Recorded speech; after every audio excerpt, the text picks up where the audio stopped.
Како е возможно да е мал инцидент ситуацијата во Охрид, а луѓето да се гушат веќе 2 дена? Зошто ако не е хаварија армијата беше внатре и зошто надлежните дури денеска излегува пред камерите да објаснат, а не веднаш? По ваквиот сериозен инцидент треба некој кривично да одговара, велат од коалицијата О2 во гостување за Алфа. Ако имаат доволно податоци, ако институциите не одговориле онака како што треба и тие институции да подлежат на некои санкции или одговорните лица на тие институции кои не реагирале на време. Нормално и народот да е загрижен, затоа надлежните треба да излезат правовремено со информации и да следи и одговорност за целава работа. Значи, се додека одговорноста изостанува во вакви работи, ќе ни се случуваат. Значи, она што гледаме пропусти, гледаме сега веќе и законски да почнеме со представки. Во вонредното студио синоќа посветено на случајот Охис се јави жена поранешна вработена во фабриката која сакаше да остане анонимна. Кажа една информација на која надлежните мора подитно да одговорат. Тука е добиен тендер од 2 милиона евра.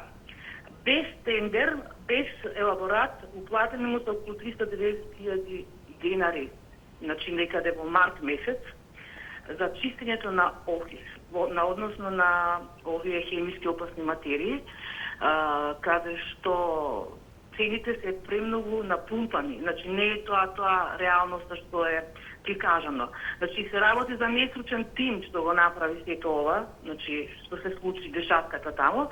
Парите се земени од печената маса на поранешните вработени на Охис. А за колку опасна материја станува збор, за Алфа објасни и поранешниот директор на клиниката за токсикологија Андон Чибишев.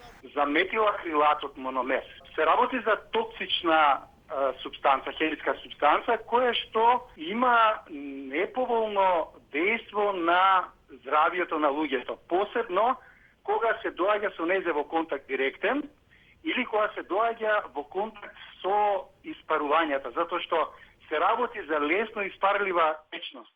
И тие испарувања во контакт со очите предизвикуваат воспаление, нели наслу за кожите, во очите, пецкање, печење, солзење, предизвикуваат иритација на респираторниот систем.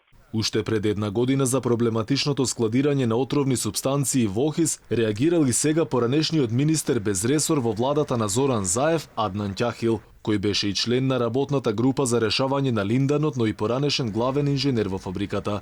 Ќахил предупредил дека во кругот на Охис се складираат отровни супстанции кои без разлика колку безбедно се чуваат, сепак треба да се отстранат за да не се случи инцидент, но за жал тоа веќе бидна. Сега останува отворено прашањето зошто надлежните дозволија да се случи хаосот.